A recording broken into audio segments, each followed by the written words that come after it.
పితా పుత్ర పవిత్రాత్మ నామమున ఆమెన్. క్రీస్తునాథునందు ప్రియ సహోదరి సహోదరులారా, ఈనాటి క్రీస్తు సందేశం కార్యక్రమానికి హృదయపూర్వక స్వాగతం పలుకుతూ ఉన్నాను.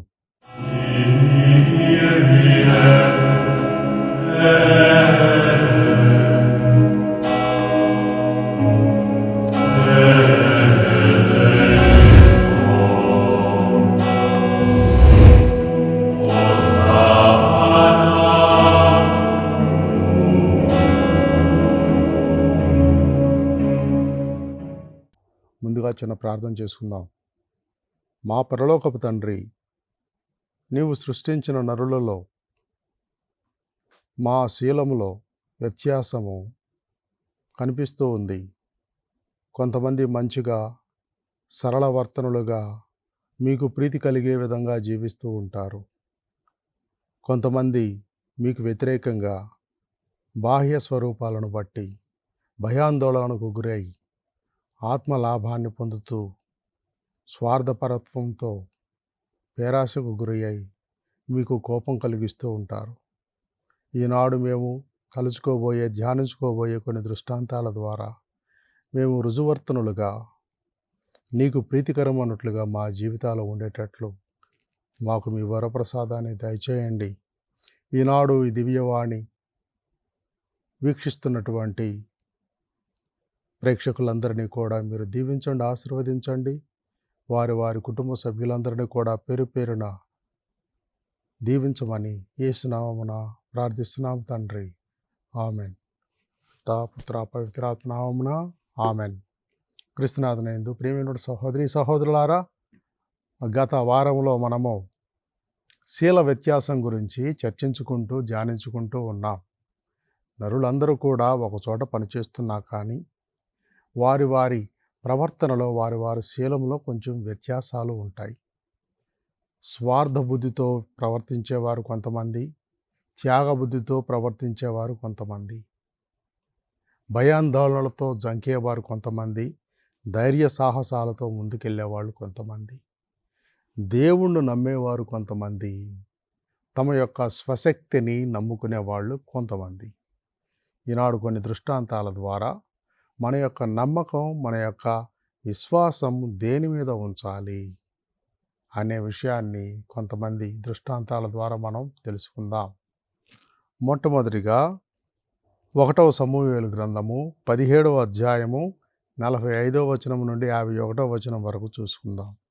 1 సమూయేలు గ్రంథము 17వ అధ్యాయము 45వ వచనం నుండి 51వ వచనం వరకు చూసుకుంటే ఒక ఆసక్తికరమైనటువంటి యుద్ధ సంఘటన మన కళ్ళ ముందు ఆవిష్కృతమవుతుంది. ఏమిటంటే, గొలియాతు అనేటటువంటి ఫిలిస్తీయుల యుద్ధ వీరుడు, మహాజోధు, కాకులు తీరినటువంటి యుద్ధ వీరుడు, ఎంతో అనుభవజ్ఞుడు, బలిష్ఠుడు, యుద్ధ విద్యల్లో మొక్కవోని ప్రావీణ్యం కలిగినటువంటి వీరుడు. ఇంకా దావీదు ఒక పసిబాలుడు, గొర్రెలు కాచుకునే ఒక కాపరి, ఇశ్రాయేలీకి చెందినటువంటి అతి సామాన్య యోధ బాలుడు. ఇప్పుడు వీరిద్దరికీ కూడా యుద్ధం, రణం జరగబోతుంది. అంటే చూసేవాళ్ళందరూ కూడా నిస్సంకోచంగా, ఏ విధమైనటువంటి సందేహం లేకుండా గొలియాతే యుద్ధంలో గెలుస్తాడు అని చెప్పగలరు. ఎందుకంటే అరివీర భయంకరుడైనటువంటి గొలియాతు, బలాఢ్యుడైనటువంటి గొలియాతు మామూలు విషయాల్లో, మామూలు సమయాల్లోనైతే దావీదు లాంటి బాలుణ్ణి నల్లిం చేయొచ్చు, ఆ పురుగును చంపినట్టు పట్టుకొని చంపేసేయచ్చు. కానీ ఇక్కడ ఒక విచిత్రం జరిగింది, ఒక గొప్ప విషయం జరిగింది. అదేంటో మనం చూసుకుంటే, గొలియాతు తన యొక్క శక్తి సామర్థ్యాలపై, దేహదారుఢ్యంపై, తన యొక్క శిక్షణ, యుద్ధ విద్యలలో శిక్షణపై, తన యొక్క ఆయుధాలు, కత్తి, డాలు, ఇటువంటి విషయాలపై నమ్మకాన్ని పెట్టుకున్నాడు. చివరికి ఆ నమ్మకం వమ్మైందని మనం తెలుసుకుంటున్నాము. కానీ దావీదు ఎవరి మీద నమ్మకాన్ని పెట్టుకున్నాడంటే, దావీదు దేవుడి మీ శక్తి మీద నమ్మకాన్ని పెట్టుకున్నాడు. దేవుడి యొక్క ప్రభావం మీద, దేవుడి యొక్క మహిమ మీద తన యొక్క నమ్మకాన్ని పెట్టుకొని, తను అశక్తుడైనా కానీ, బాలుడైనా కానీ, యుద్ధ విద్యలు పెద్దగా ఏమీ లేకపోయినా కానీ, ఒక వడిసెల మరియు కొన్ని రాళ్ళు, గులకరాళ్ళు పట్టుకొని యుద్ధానికి బయలుదేరాడు. చీపురు కట్ట పట్టుకొని పద్మవ్యూహంలోకి ప్రవేశించినట్లు. ఇంకా చివరకు దావీదే గెలిచాడు అని మనం చూస్తున్నాము. యుద్ధంలో ఇద్దరు బాహాబాహి ముఖాముఖి ప్రత్యక్షమైనప్పుడు ఒకళ్ళనొకళ్ళు దూషించుకున్నారు, గేలి చేసుకున్నారు. చివరకు దావీదుదే పైచేయి అయ్యింది. కీలెరిగి వాత పెట్టినట్టుగా దావీదు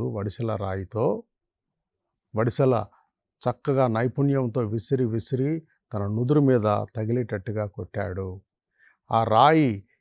ఆ వడిసెల రాయి ఎక్కడ తగిలినా కానీ గొలియాతు కోలుకొని తిరిగి ప్రతిఘటించేవాడేమో, కానీ ఒక్కసారి ఆయుపట్టు అనేటువంటి ఆ నుదురు మీద తగలడం వల్ల అతను దిఢీలున కూలిపోయాడు. గుబిళ్ళను కూలిపోయి ప్రాణం విడిచాడు అని మనం చూస్తున్నాం. చివరకు దావీదు వెళ్ళి ఆ గొలియాతు కత్తినే తీసుకొని తన మెడను నరికి తలను పట్టుకొని విజేతగా నిలిచాడు. అది చూసి ఫిలిష్తీయులు చెల్లాచెదురయ్యారు. వాళ్ళ మానసిక స్థైర్యం అంతా కూడా కకావికలమైపోయింది. చెట్టుకొకడు పుట్టకొకడు బ్రతుకు జీవుడా అంటూ పరిగెత్తారు అని మనం చూస్తూ ఉన్నాం. ప్రియ సహోదరి సహోదరులారా, ఈనాడు గొలియాతును విషయం చూసుకుంటే గొలియాతు నుంచి మనం ఏం నేర్చుకోవచ్చు? గొలియాతు తన స్వశక్తిని నమ్ముకున్నాడు, తన ఆయుధాలను నమ్ముకున్నాడు. కానీ దేవుడి ముందు అది ఎలా ఉంటుంది? ఎవరైనా నేను శక్తివంతుణ్ణి, మంచి మేధస్సు కలవాడిని, నేను సృష్టికి ప్రతిసృష్టి చేయగలను అపర విశ్వామిత్రులాగా అని ఎవరైనా ముందుకు వస్తే వాళ్ళని ఎవరితో పోల్చవచ్చు అంటే, కుక్కతోక పట్టుకొని గోదావరి ఈదడానికి ప్రయత్నించాడంట ఎవడో ఒకనాడు. గోదావరి మహానది, అది పరవళ్ళు తొక్కుతూ ప్రవహించేటప్పుడు ఆ గోదావరి యొక్క రూపం చూడాలి. ఆ ప్రచండ ఉగ్రరూపం చూడడానికి 2 కళ్ళు చాలవు. అటువంటి గోదావరిలో ఒక కుక్క ఈత కొట్టడానికి వెళితే దాన్ని తోక పట్టుకొని ఈదడానికి, గోదావరి దాటడానికి ఎవడో ప్రబుద్ధుడు ప్రయత్నించాడంట. కుక్క ఈతవచ్చు, కానీ అది ఎంతవరకు ఈదగలుగుతుంది? సుడులు దిగి పొర్లి పారే గోదావరిలో దాని ఈత ఏమాత్రం. ఆ తోక పట్టుకొని ఆ నదిలోకి దూకితే దాని మీద నమ్మకంతో ఆ కుక్క ఏం చేస్తుంది? ఆ మనిషి వరకు కుక్క కూడా అది నదిలోకి లాగబడవచ్చు. అదేం చేస్తుందో వాడి చేతిని కొరికేసి బయటకు వచ్చేస్తుంది. మనోడు గోదావరి పాలు. ఇదంతా ఎందుకు ఇంత విపులంగా చెబుతున్నానంటే, తన స్వశక్తి, స్వంత నైపుణ్యాలు, వీటిని ఆధారంగా చేసుకొని నేను గొప్పవాళ్ళు అవ్వాలన్న వాళ్ళందరూ కూడా నేల మీద పడి మట్టి కరిచారు. కొంతమంది సైంటిస్టులు, శాస్త్రవేత్తలు, వీళ్ళందరూ కూడా గొప్పవాళ్ళు కూడా దేవుడు లేడు, ఇంకా సైన్సే అంటే శాస్త్రమే గొప్పది, ఏ విషయానైనా శాస్త్రంతో అర్థం చేసుకోవచ్చు అని గొప్పలు వీరాలు పలికిన వీరాది వీరులంతా చివరి అవసాన గడియల్లో వాళ్ళందరూ కూడా ఆ దేవుడి యొక్క గొప్పతనాన్ని గుర్తిస్తూ తమ యొక్క డొల్లతనాన్ని బయటపెట్టుకొని చనిపోయారని మనం కొంతమంది జీవితాల ద్వారా చూస్తూ ఉన్నాం. ప్రియ సహోదరి సహోదరులారా, గొలియాతు అలాగా తన స్వశక్తి మీద ఆధారపడ్డాడు, నాశనమైపోయాడు. దావీదు సైన్యములకు అధిపతి అయిన యెహోవా మీద ఆధారపడ్డాడు. తను బలహీనంగా ఉన్నా కానీ తనను బలోపేతుడిని చేస్తాడు దేవుడు అనేటువంటి గొప్ప నమ్మకం, దృఢ సంకల్పం ఆయనలో ఉంది. అందుకని ఆయన 150 దాకా మంచి కీర్తనలు రచించి స్వరపరిచాడని మనం చెప్పుకుంటూ ఉంటాం. అందులో 23వ కీర్తన, ప్రభువే నా మంచి కాపరి, ఇక ఏ కొదువయు ఏ ఆపదయు నాకు కలగదు, ఆయన పచ్చిక బట్టుల్లో నన్ను విశ్రమింపజేయును, జలపాతాల వద్ద, జలధారల వద్ద నా దాహాన్ని తీరుస్తాడు, తను వాగ్దానం చేసినట్లు నన్ను ధర్మ మార్గాన పయనింపచేయును, గాఢాంధకారపు లోయలో నేను సంచరించిన ఏ అపాయానికి భయపడను, ఎందుకంటే నీ బడితయు నీ కోలయు నన్ను ఆదరించును. నేను బ్రతుకు దినాలన్నీ కూడా కృపా సంక్షేమములే నా వెంటవచ్చును, నా గిన్నె నిండి పొంగి పొర్లుచున్నది అని దావీదు మహారాజు 23వ కీర్తనలో పరవశంతో తన యొక్క గొర్రెల కాపరి యొక్క అనుభవాన్ని క్రోడీకరించి ప్రోధి చేసుకొని ప్రభువుని, దేవుడిని ఒక మంచి గొర్రెల కాపరిగా వర్ణిస్తూ ఉంటాడు. మనం ఆయన గొర్రెలము, మనం ఆయన అందు విశ్వాసం కలిగి ఉండాలి. ఈ విషయంలో దావీదు నుంచి మనం ఎంతో నేర్చుకోవాలి. గొలియాతులాగా కాకుండా మన శక్తి సామర్థ్యాలతో పాటు దైవ చిత్తం మీద, దైవ సహాయం మీద, దైవ కృప మీద మనం ఆధారపడినప్పుడు మన జీవితాల్లో ఎన్నో అద్భుతాలు జరుగుతాయి. అన్ని అరిషడ్ వర్గాల మీద విజయ విహారం మనం చేయొచ్చు అని ఈరోజు మనం ఈ దృష్టాంతం ద్వారా తెలుసుకోవచ్చు. ప్రియ సహోదరి సహోదరులారా, ఇంకా యెషయా గ్రంథము 6వ అధ్యాయము 8వ వచనము మరియు యిర్మీయా గ్రంథము 1వ అధ్యాయము 6వ వచనము. యెషయా 6వ అధ్యాయము 8వ వచనము, యిర్మీయా 1వ అధ్యాయం 6వ వచనము. ఎందుకని ఈ రెండు చెబుతున్నానంటే, యెషయా యిర్మీయా ఇద్దరు కూడా ప్రవక్తలే. దైవవాక్కును ఇశ్రాయేలీయులకు గడ్డు పరిస్థితుల్లో బోధిస్తూ ఉన్నారు, క్లిష్ట పరిస్థితుల్లో బోధిస్తూ ఉన్నారు. యెషయా కాలంలో పరిస్థితి ఎలా ఉందంటే, యెషయా కాలంలో ఇశ్రాయేలు దేశం అంతా కూడా అనిశ్చితితో వణికిపోతూ ఉంది. శత్రురాజులు ఎప్పుడు వారి మీదకు దాడి చేసి ఆ రాజ్యాన్ని ఆక్రమించుకుంటారోనని ఆందోళనతో వణికిపోతూ ఉండేవాళ్ళు, మానసిక స్థైర్యాన్ని కోల్పోతూ ఉండేవారు. ఆ సమయంలో యెషయా ప్రవక్తను పిలిపించి, మీరు ఆ రాజు ఈ రాజు వీళ్ళ మీద ఆధారపడకుండా సైన్యములకు అధిపతి అయిన యెహోవా మీద ఆధారపడండి. ఆయనే కదా మొట్టమొదటి నుంచి మీకు అండదండగా ఉండి కష్టాల్లోనూ నష్టాల్లోనూ అన్ని కెడుల నుంచి అపాయాల నుంచి తప్పిస్తూ వస్తున్నాడు అని యెషయా ప్రవక్త ఎంతో ధైర్యంగా చెప్పాడు. దేవుడు పిలిచినప్పుడు యెషయా ప్రవక్త ధైర్యంగా, ఇదిగో ప్రభు, నేను మీ వద్దకు వస్తున్నాను, నేను సిద్ధంగా ఉన్నాను ప్రభు, నన్ను పంపు అని యెషయా ప్రవక్త తన సంసిద్ధతను తెలియచేశాడు అని మనం చూసుకుంటూ ఉన్నాం. కానీ యిర్మీయా ప్రవక్త వద్దకు వచ్చేసరికి యిర్మీయా ప్రవక్త జంకాడు, బొంకాడు, భయంతో గజగజ వణికిపోయాడు. నేను బాలుడను అని మొరపెట్టుకున్నాడు, నేను సిద్ధంగా లేను అని అన్నాడు. కానీ ప్రభువు ఇద్దరిని ఎన్నుకున్నాడు, ఇద్దరి ద్వారా ప్రవచనాలను చెప్పించాడు ఇశ్రాయేలు ప్రజలకు. యిర్మీయా ప్రవక్త జీవించిన కాలంలో ఇశ్రాయేలు ప్రజలు అత్యంత క్లిష్టమైన పరిస్థితుల్లో ఉన్నారు. వాళ్ళు బబులోను ప్రవాసంలో ఉన్నారు. ప్రవాసంలో ఉన్న ఇశ్రాయేలీయులకు ధైర్యాన్ని నూరుపోసేందుకు యిర్మీయా ప్రవక్త ఎన్నో రకాల సంకేతాలు, సంజ్ఞల ద్వారా, దేవుడు చెప్పినటువంటి సంకేతాలు, సంజ్ఞల ద్వారా ఇశ్రాయేలు ప్రజలకు దైవ సందేశాన్ని అందిస్తూ ఉండడానికి ప్రయత్నించాడు. కానీ ఆయన మాటలు ఎవరూ పట్టించుకోలేదు.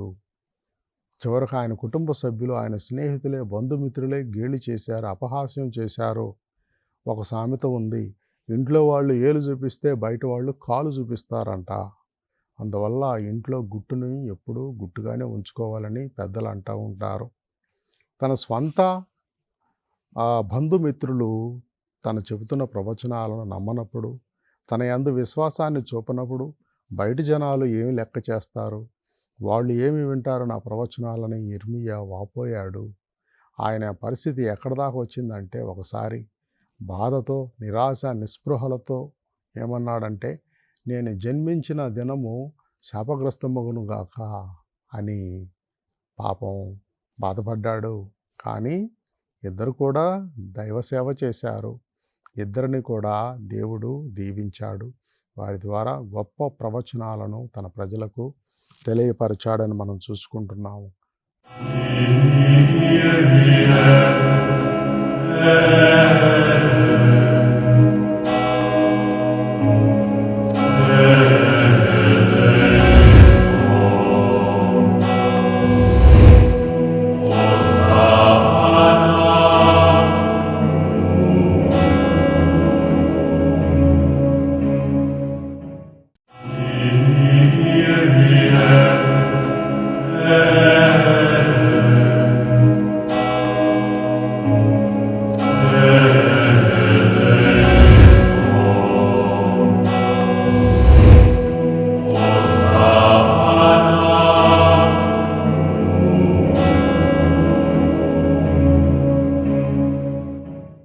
సహోదరి సహోదరులారా, ఇర్మియా భయస్థుడు, చిన్నవాడు, జంకాడు, బొంకాడు.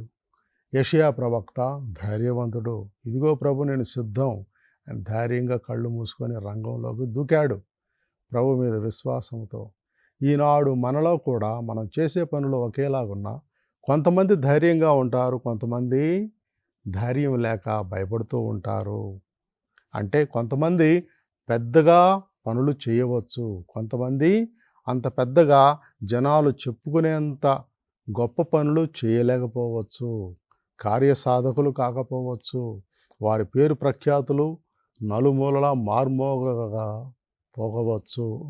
మారుమోగకుండా ఉండవచ్చు.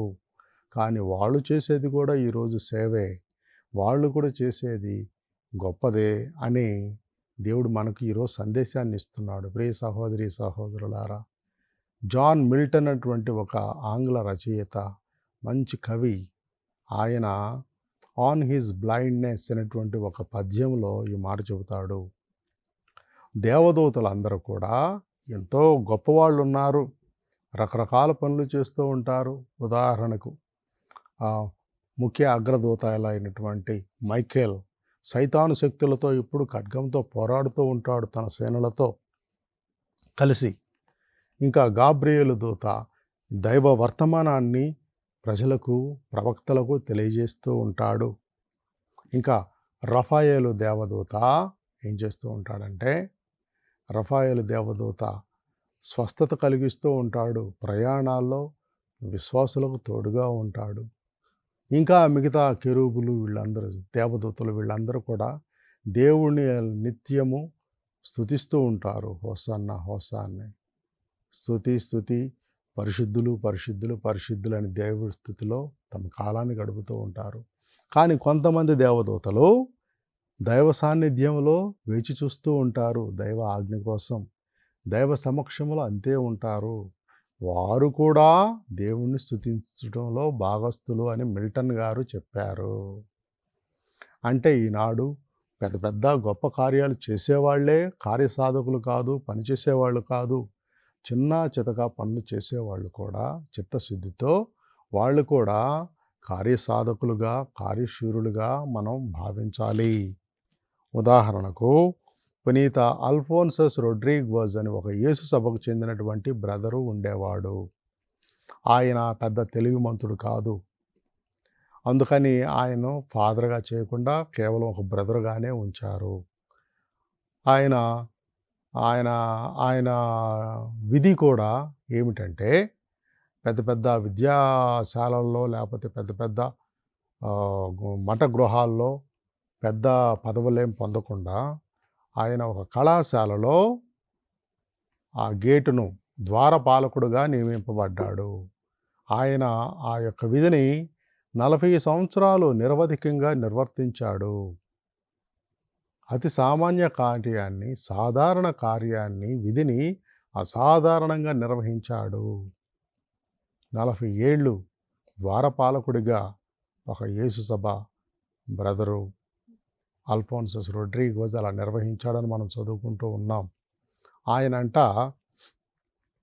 ఎవరు వచ్చి ఆ కాలింగ్ బెల్ నొక్కినా కానీ ఇదిగో ప్రభువా వస్తున్నాను అని చెప్పేసి వెళ్ళేవాడు, వెళ్ళి తలుపు తీసేవాడు. అందువల్ల కొంతమంది తొంటరి పిల్లలు వీళ్ళందరూ కూడా ఆయన ఆట పట్టించడానికి ఏం చేస్తూ ఉండేవాళ్ళు అంటే, బెల్లు కొట్టి పరిగెత్తేవాళ్ళు. ఇదిగో ప్రభువా వస్తున్నానని గేటు తీస్తే ఎవరుంటారు, ఎవరు లేరు. కొంతమంది తుంటరి పిల్లలు అలాగా ఆయన ఆడపట్టిస్తూ ఉండేవాళ్ళు. ఆయన ఆ కాలేజీలో చదువుకునే చాలామందికి పిల్లలకు, విద్యార్థులకు తన యొక్క ఆత్మీయ జీవితాన్ని పంచుతూ ఉండేవాడు, ఆత్మీయ అనుభవాలను వారికి చెబుతూ ఉండేవాళ్ళు. అలాగా ఆయన ఆత్మీయ అనుభవాలను విని స్ఫూర్తిని పొందిన వారిలో పునీత పీటర్ క్లేవర్ అనేటువంటి గొప్ప పునీతుడు ఉన్నాడు, జేసుసభ పునీతుడు. ఆయన అమెరికా దేశంలో వెళ్ళి ఆ సేవకులు బానిసలుగా బానిసలుగా ఆఫ్రికా ఖండము నుంచి నల్ల జాతీయులని బానిసలుగా అడవి జంతువులను పట్టినట్టుగా పట్టి తీసుకొచ్చి అమెరికాలో అమ్మేవాళ్ళు. ఆ కాలంలో ఆ నౌకలు అన్నీ కూడా భయంకరంగా ఉండేవి, సరైన సదుపాయాలు ఉండేవి కావు. వీళ్ళందరినీ కూడా నౌకల్లోని లోపల అంతర్భాగాలలో గాలి చొరబడినటువంటి ప్రాంతాల్లో జంతువుల్లాగా ఉంచేవాళ్ళు. వాళ్ళు పాపం వ్యాధులు బాధలకు గురై సూర్యరశ్మి సోకకుండా, సరైన తిండి తిప్పలు లేకుండా, ఆరోగ్య సదుపాయాలు లేకుండా, పరిశుభ్రత లోపించి అమెరికా తీరాన్ని వారు చేరేసరికి ఆఫ్రికా ఖండము నుంచి సగం మంది చనిపోయేవాళ్ళు. ఆ బ్రతికిన వాళ్ళను జంతువులను వేలం వేసినట్టు వేలం వేసేవాళ్ళు. వాళ్ళు పళ్ళు బాగున్నాయా, కండరాలు బాగున్నాయి, పని చేయగలరా, ఏం చేస్తారు వాళ్ళని? చివరికి వాళ్ళని తీసుకువెళ్ళి ఆ అమెరికాలోని ఈ భూస్వాములు, కామందులు వీళ్ళంతా బానిసలుగా వాళ్ళ పొలాల్లో గొడ్డు చాకిరీ చేయించుకునేవాళ్ళు. గొడ్డు చాకిరీ చేయించుకొని వాళ్ళని హింసించేవాళ్ళు, వాళ్ళని నిర్లక్ష్యంగా చూసేవాళ్ళు. బానిస బ్రతుకులకు బానిసల సంకెళ్ళు వేసి వారి ప్రాణాలతో, వారి జీవితాలతో చెలగాటాలు ఆడుకునేవాళ్ళు.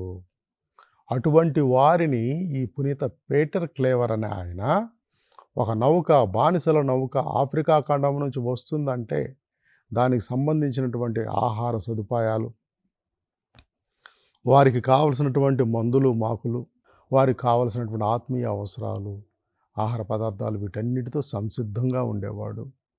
వాళ్ళ బానిసలకు ఈయనే సేవ చేసేవాడు. అందుకనే ఆయనను స్లేవ్ ఆఫ్ ద స్లేవ్స్ అనే బిరుదుతో సత్కరించారు. అంటే బానిసలకే బానిస, సేవకులకే ఈయన సేవకుడు లాంటివాడు పునీత పీటర్ క్లేవర్. ఆయన స్ఫూర్తి ఎక్కడి నుంచి వచ్చింది? అల్ఫోన్సస్ రొడ్రిగోజ్ నుంచి. ఆయన ఎవరు? గొప్ప పునీతుడా? పెద్ద ఉద్గ్రంథాలు రాశాడా? ఏమీ లేదు. దైవశాస్త్రాలు చదివాడా? అదేమీ లేదు. ఒక ద్వారపాలకుడుగా ఒక యేసుసభ కళాశాలలో 40 ఏళ్ళు నిర్విఘ్నంగా తన విధులను నిర్వర్తించాడు. ఆయన యొక్క భక్తి నుంచి పుట్టిన స్ఫూర్తి పీటర్ క్లేవర్ను బానిసలకు బానిస అనేటువంటి ఒక పునీతుడిగా రూపొందేలా చేసింది. ప్రియ సహోదరి సహోదరులారా, అందుకనే గంగిగోపాలు గరిటెడైనను చాలు, కడివెడైననేమి కరము పాలు, భక్తి కలిగెడు కూడు పట్టెడైనను చాలు అని మనం చదువుకుంటూ ఉంటాం. అంటే మంచి విషయం ఏదైనా కొంచెమైనా చాలు. అసలు విషయం లేనటువంటి ఎంత పెద్దగా ఉన్నా పర్వాలేదు, అది పనికి రాదన్నమాట. ఈ విషయంలో మనం యెషయా, ఇర్మియా ఇద్దరు గొప్ప ప్రవక్తల్లో ఇర్మియా ప్రవక్తను తక్కువగా తీసేయడానికి లేదు, యెషయా ప్రవక్తను మరీ ఎక్కువగా చేయడానికి లేదు. వారిద్దరు కూడా వారికి ఇవ్వబడినటువంటి విధులను మనసా వాచ కర్మణ త్రికరణ శుద్ధితో వాళ్ళు తమ విధులను నిర్వర్తించారు అని ఈరోజు మనం చూసుకుంటున్నాం. అందువలన మన భారతదేశంలో కూడా, మన క్రైస్తవ జీవితంలో కూడా నువ్వు భక్తిలో ఎదగడానికి, దైవంతో అనుబంధం పెంచుకోవడానికి నువ్వు ఒక గురువువే కానక్కర్లేదు, ఒక కన్యాస్త్రీవి, మఠకన్య కానక్కర్లేదు, ఒక ఉపదేశివి కానక్కర్లేదు. సాధారణ క్రైస్తవుడిగా కూడా నువ్వు దైవశక్తిలో, దైవభక్తిలో చక్కగా ఎదగవచ్చు. నువ్వు చదువుకొని ఉండనక్కర్లేదు, శాస్త్ర పాండిత్యం నీకు తెలిసి ఉండనక్కర్లేదు. కానీ నీకున్నటువంటి మామూలు విశ్వాసంతోనే గొప్ప జీవితాన్ని జీవించవచ్చు. దేవుడికి అందరూ సమానులే అన్న విషయాన్ని ఈరోజు మనం జ్ఞాపకం చేసుకుందాం. దేవుడు మనలను దీవించి కాపాడునుగాక. పితా, పుత్ర, పవిత్రాత్మ నామమున ఆమెన్.